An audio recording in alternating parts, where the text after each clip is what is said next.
Bonjour à tous. On se retrouve dans des conditions un petit peu particulières avec le Covid qui nous pourrit la vie.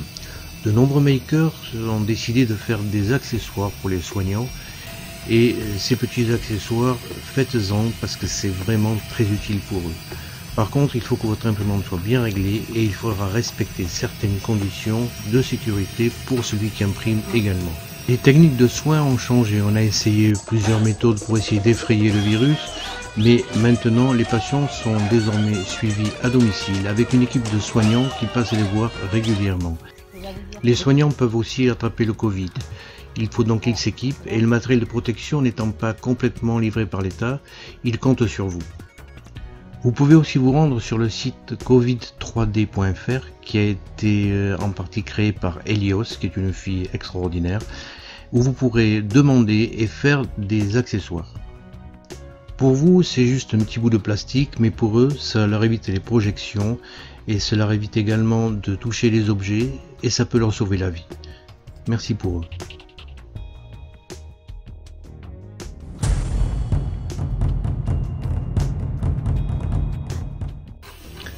Bon, en ce qui concerne les makers, il va falloir vous préparer à faire des impressions de longue durée et répétitives.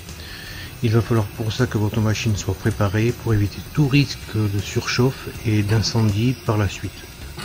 Vérifiez en particulier que les câbles peuvent coulisser sans aucune gêne et qu'il n'y a pas de problème au niveau électrique. Moi j'utilise ici deux boîtiers pour commander mon imprimante, Astroprint et Octoprint. Il va falloir que vous prévoyez des ventilateurs, peut-être plus grands que ceux qui sont livrés d'origine, ceux-ci le sont, et surtout ils sont plus silencieux. C'est un plus sur les impressions de longue durée. Un élément de sécurité important à mes yeux, c'est les MOFSET. Ce sont des circuits qui vont permettre d'envoyer l'électricité sur votre plateau et sur votre buse en déchargeant la carte mère de tout risque de surtension. Vérifiez ensuite que si vous faites des modifications, vos câblages soient bien propres et que vous puissiez vous y retrouver. Prévoyez également une prise connectée, ça vous permet d'allumer et d'éteindre à distance où que vous soyez votre imprimante. Au point de vue précision, les drivers de 1208 offrent un meilleur confort sonore et surtout une meilleure qualité. Les roulements sont à changer régulièrement, ceux-ci n'ont pas besoin d'entretien. Il vaut pour la précision une 3D Touch, un palpeur du 3D Touch permet d'avoir des impressions très régulières. Un extrudeur Titan, lui, vous permettra de prendre tout type de fil, même les fils souples.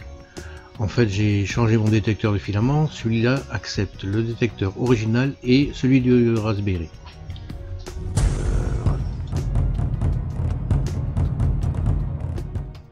Nous allons partir sur les impressions de longue durée, prévoyez donc une grosse bobine de fil.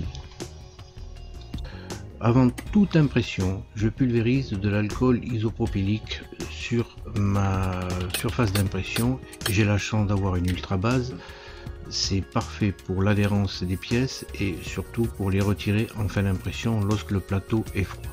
Il y a plusieurs méthodes pour passer l'alcool, certains disent qu'il faut toujours frotter dans un même sens, je frotte dans tous les sens. Vous lancez ensuite l'impression, il vaut mieux à ce moment-là être à côté de la machine de façon à bien vérifier la première couche. La tête se met au point Home, X, Y et Z et dans mon setup je lui fais utiliser le palpeur systématiquement à chaque impression. Il est aussi possible de tester le plateau, de le sauvegarder dans les proms et de le réutiliser lors de l'impression suivante. Le lancement se réalise, je fais dessiner deux traits de façon à nettoyer un petit peu la buse et ensuite l'impression, vu que le plateau a été bien vérifié au niveau planéité, ne pose aucun problème. Vous attendez cependant que la première couche s'avance un petit peu de façon à bien vérifier qu'il n'y ait pas de petits débris de filament un petit peu partout. Ceci fait, vous pourrez ensuite refermer votre caisson si elle est dans un caisson et vous pourrez partir et il sera possible de la gérer ensuite à distance.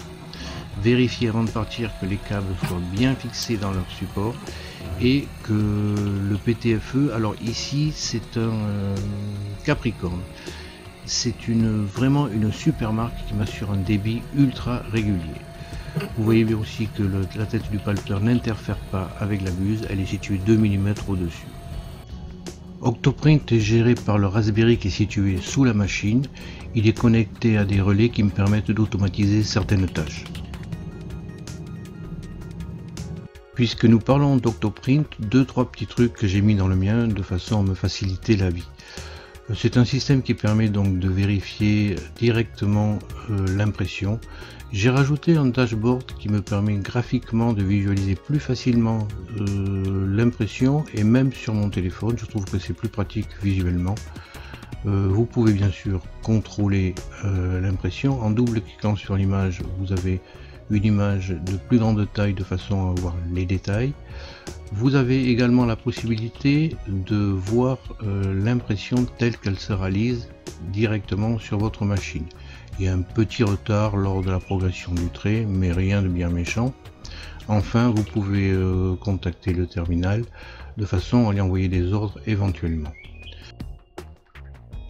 Les plugins, ces petits logiciels qui viennent se greffer sur Octoprint pour y apporter des modifications et des nouvelles fonctions. Certains sont intéressants, d'autres sont très gadgets. Je vous en présente ici quelques-uns que j'utilise régulièrement.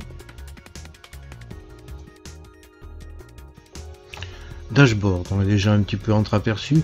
C'est un plugin qui vous permet d'avoir des informations visuelles sur votre impression. Vous pouvez notamment voir le temps passé par niveau, à quel niveau votre impression se trouve, et tout cela de façon graphique. Simple Emergency Stop, je vais y arriver. C'est un petit bouton, quand vous appuyez dessus, ça éteint automatiquement votre machine. Ça, mettez-le sans faute. Enclosure, c'est un plugin qui fait apparaître des boutons en haut de votre écran et qui vous permet de gérer des relais de façon très facilement. Vous pouvez également gérer la fin de filament en le mettant sur un relais. De nombreux utilisateurs d'imprimantes 3D considèrent que c'est l'un des meilleurs plugins pour la gestion des relais actuellement.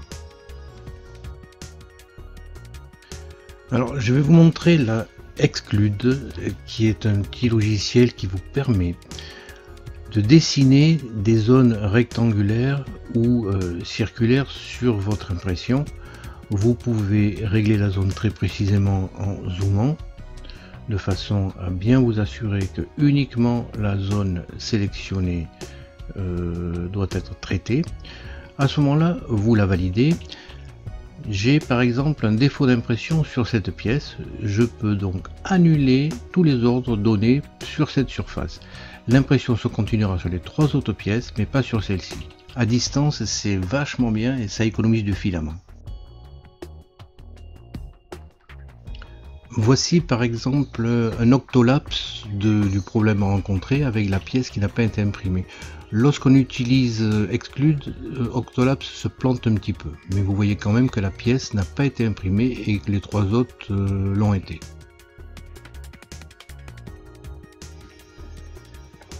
EPROM Marlin Editor est un plugin qui va vous rendre de grands services. Ça vous permet de voir les constantes enregistrées dans la mémoire de votre imprimante et vous pouvez à tout moment les changer et les recharger dans sa mémoire. C'est-à-dire que quand vous la remettrez en marche, elles seront conservées. Enfin, le firmware updater vous permettra de modifier le programme interne de votre machine et ce plugin vous permet de télécharger ce firmware sur la machine directement. Octolapse, c'est un plugin qui n'améliore ni la qualité ni la sécurité de votre machine. Ça permet de faire des timelapses, c'est-à-dire des prises de photos à épisodes répétitifs, en laissant la tête d'impression à une position que vous avez programmée. Ça vous permet par exemple d'avoir un petit film ensuite comme si la pièce montait toute seule. Je vous montre par exemple l'impression de la visière. Vous voyez l'effet que peut produire ce logiciel. Bon, sur cette pièce c'est pas terrible, mais vous voyez ce que ça donne. En tenant compte de ces petites recommandations, vous pourrez imprimer des pièces de qualité qui ne se décolleront pas et sur des longues durées d'impression. En tenant compte de ces petites remarques et des modifications à apporter, vous pourrez imprimer pendant des longues durées. Faites-le surtout de façon très sûre pour vous également, que votre machine ne soit pas le départ d'un point de feu. Ces impressions répétitives m'ont permis de voir l'efficacité des modifications apportées sur ma machine. Oh, j'ai rien inventé, j'ai cherché sur internet et pour certains trucs je me suis un petit peu embêté. La dernière modification que j'ai faite, c'est l'impression entièrement automatique en plusieurs couleurs. J'ai l'intention donc de faire une playlist sur l'impression 3D et on pourra faire un petit truc comme ça également qu'on trouve sur internet qui vous permet de connaître l'état de votre impression. C'est un boîtier que vous branchez en Wi-Fi et lorsque votre impression est terminée, il vous montre l'heure et la météo avec la température. Dites-moi donc dans les commentaires si vous souhaitez que je fasse une playlist pour voir l'installation de toutes ces modifications dans le détail. En attendant, protégez-vous et je vous dis à la prochaine.